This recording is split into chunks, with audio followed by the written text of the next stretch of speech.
Oh, who I am? My name is Chris. I'm from Australia. Um, Although, really, I'm not a native English speaker. Knowledge is that I have been using English for the past 50 years.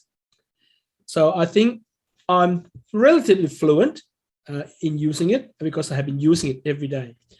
Now, I've been invited here to talk to you a bit about different things. I can talk to you about different subjects. But today I thought I'll talk about idioms because there are a lot of people who are very concerned about learning idioms. Okay, so what are idioms? Every language in the world has idioms.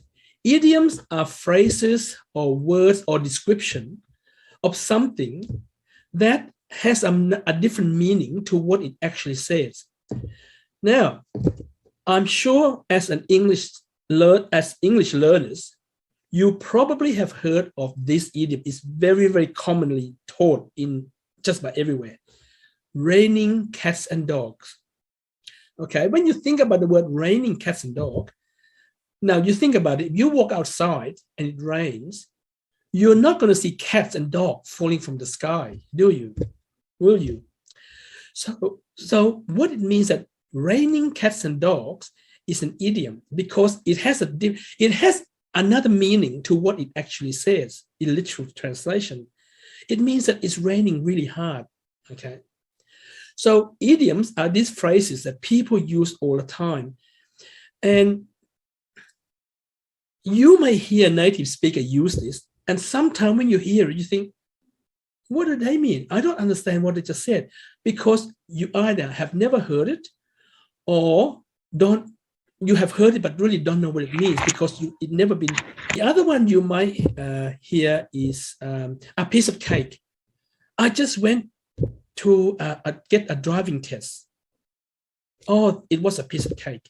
Now the driving test, the piece of paper you just take, it's not a cake, is it? You don't eat it. It must mean that it's a piece of cake. In other words, the driving test was really easy. Okay. You will come across a lot of idioms if you talk to native speakers or listen to TV shows and listen to movies. And sometimes when they say things, you just don't understand. What do they mean? I'll give you an example. When I first started using learning English, I was in school, and probably the first 2 or 3 weeks I was there, still learning English, not listening, not understand a lot of things. And I said something to one of my classmates, and he looked at me and he said, "Oh, you're pulling my leg." Now, I thought to myself, what do you mean pulling your leg? I'm not even touching you. Okay. So pulling your leg, what he meant, that idiom is that I'm joking, or I'm not telling the truth, or I'm just joking with him, or I'm trying to deceive him. So pulling your leg. So lots of idioms are about. Now, one thing about idioms, a lot of people think, oh, I got to learn this. I got to sit down and memorize all these idioms so I can speak like a native English speaker. Guess what? You don't have to, for a couple of reasons.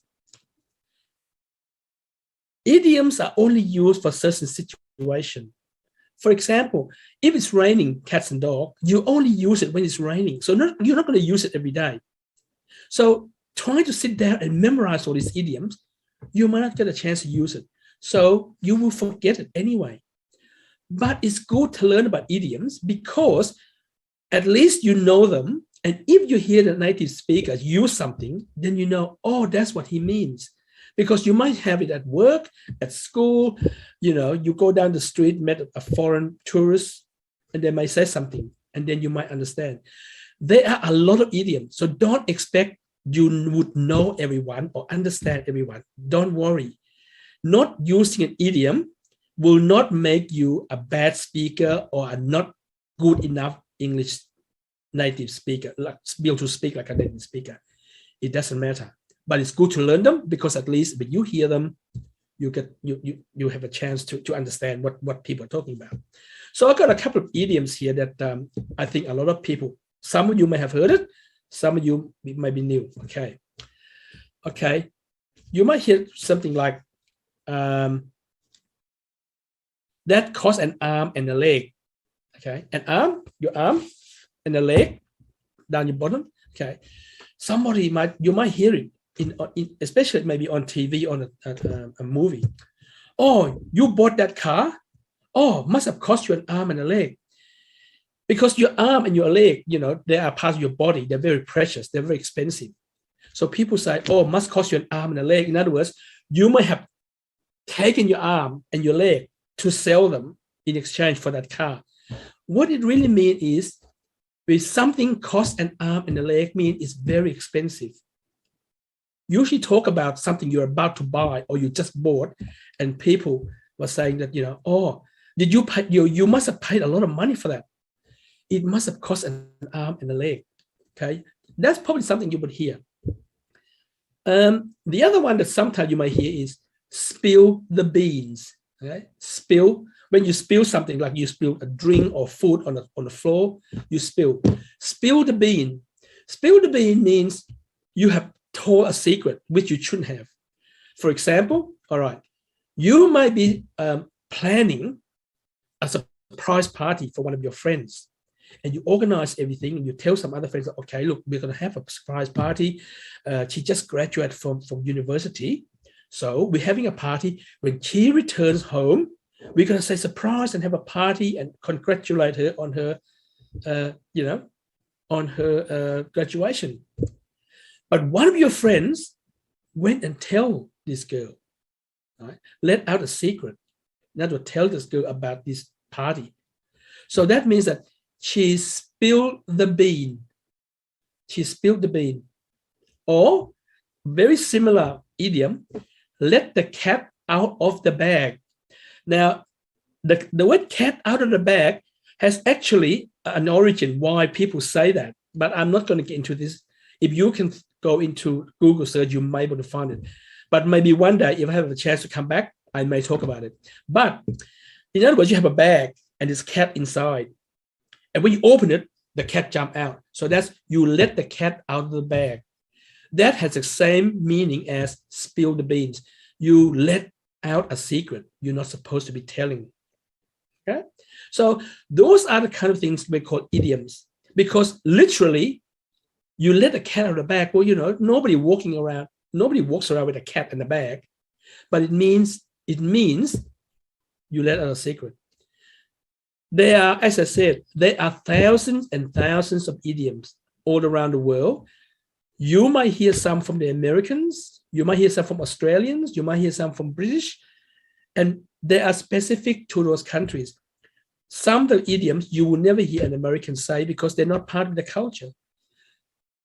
Example, in Australia here, we have an idiom which I like to use a lot actually. Flat out like a lizard drinking. Okay, it means I'm very busy. Flat out like a lizard drinking. Or I'm going somewhere very fast, I'm driving very fast. You will never hear that expression from an American because that's not part of the culture. So that is why I'm saying don't try to memorize, sit down. Some people do. I know some of the learners are sitting down trying to memorize all these idioms, thousands of them. I've got to learn this idiom because, I've got to be a good English speaker. Guess what? You will never remember all of them. And you will not, like for instance, flat out like a lizard drinking. Unless you meet an Australian, you will never hear it. And not everyone in Australia uses it. People don't go around walking around and speak with idioms all the time. It's not natural. I know someone who is supposed to be an English teacher, not in this group, somewhere from overseas.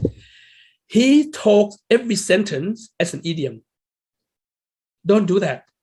It's very irritating. Talk normally. We converse, we use words, we use sentences. You don't have to use idioms all the time to make you feel like a native English speaker. You use idioms only in the situation that requires it, and you don't have to use it if you don't want to.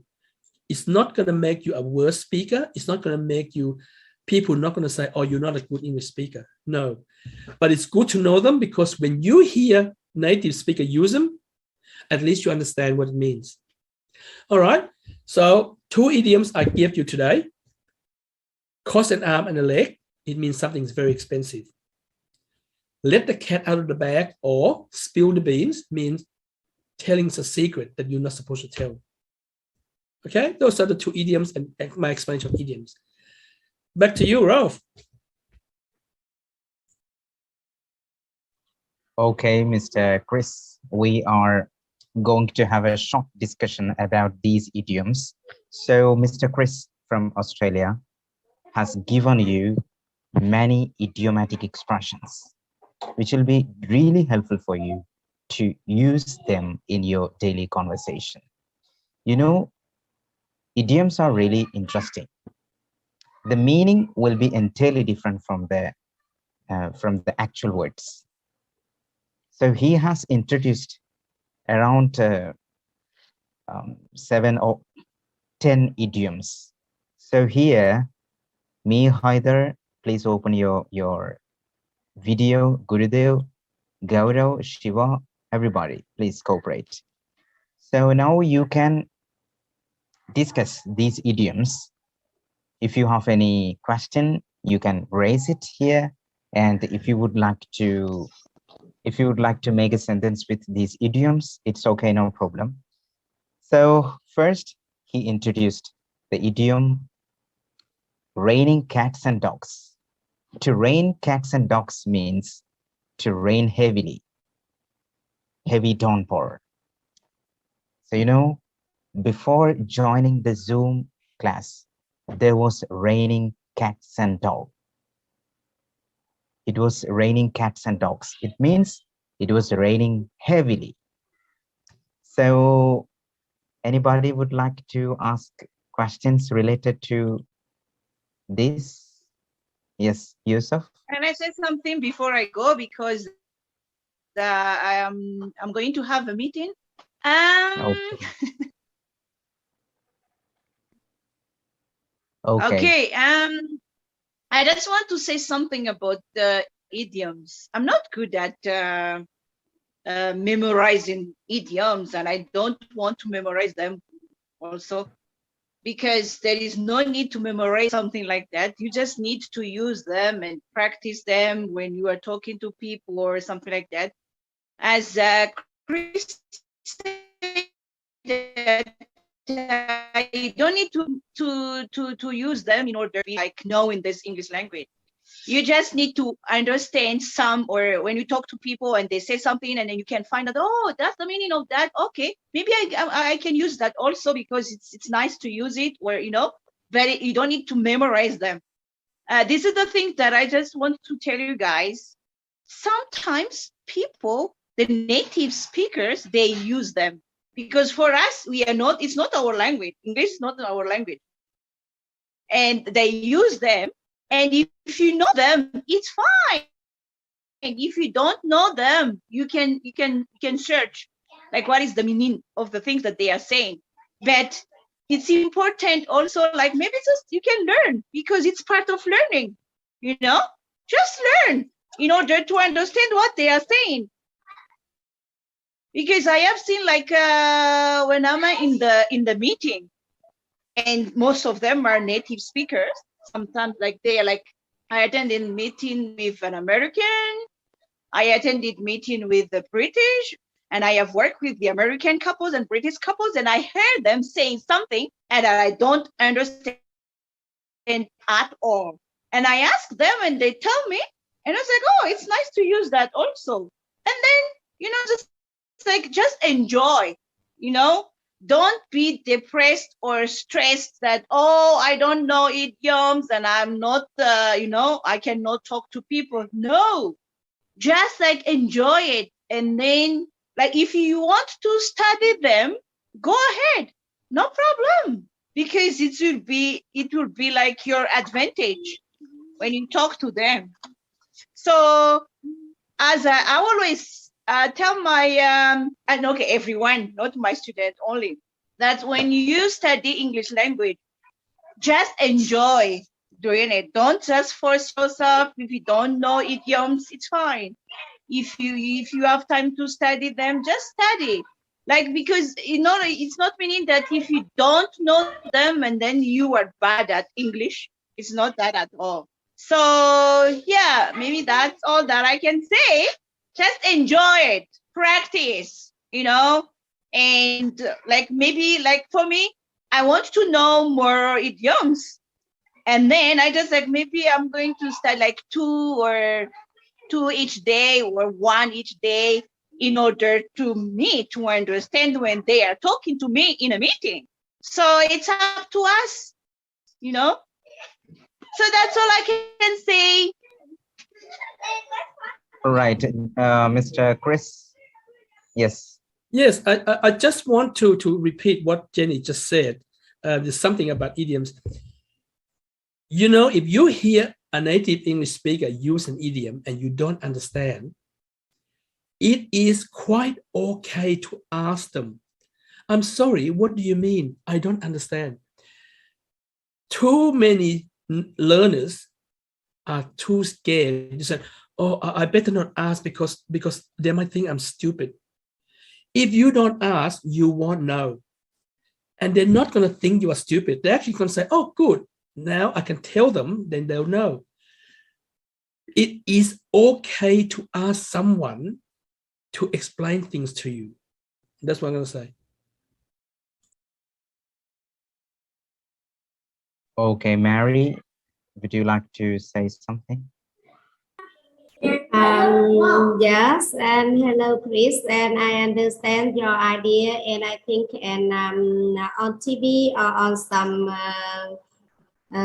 TV channel, we use the English, and they often use the idiom, and yes, but I think, and I am just changing ideas because we are older, so it is difficult for us and to learn and to memorize the idioms.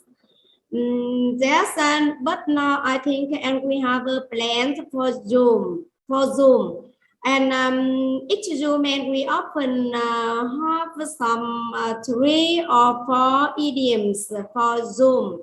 And after that, and we can practice them a lot, and other ways. And I think, the host and Mr. Rob can send the topic or topics or idioms first, and we can learn first, and after that, and we can explain it and practice them a lot on Zoom. And I think so. And I think, and if someone want to improve English, and you outside we learn vocabulary and grammar, and we have to learn idioms a lot. Okay. I think so. Yes. Let me repeat myself. You do not need to sit down and memorize 1,000 idioms. Don't do that, because idioms are only used for a specific situation. Raining cats and dogs, you only use it when it's raining. You might not have rain for 3 weeks, 4 weeks. You won't use it. But this is common, so you probably remember. That car is expensive. It probably costs you an arm and a leg. How often do you hear that? How often would you need to use it? Probably not very often. If you hear it, you will understand. You understand what they mean. If you use it, even better, because then you are more likely to remember them. But sitting down, memorizing hundreds of idioms, so that you think, if I know all this, I can speak and I can be a better English speaker. I can tell you now, you will not be able to use all the idioms you learn, even in your lifetime. Some of them you probably won't even have an occasion to use them. Okay. All right. So our meeting time is going to, the link will be disconnecting now, but you can rejoin by clicking the same link. It will be continued, and we have 3 more sessions remaining. One is vocabulary, and the second one is sentence pattern, speaking practice, and the third one is pronunciation exercise. So don't forget to rejoin Mr. Ahmad Yusuf raising his hand. Yes, Ahmad.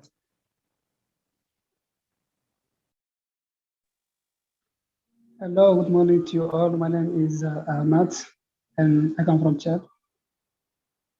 I want to know, my question is about, sometimes I cannot make the difference between idiomatics expressions and some phrasal verbs.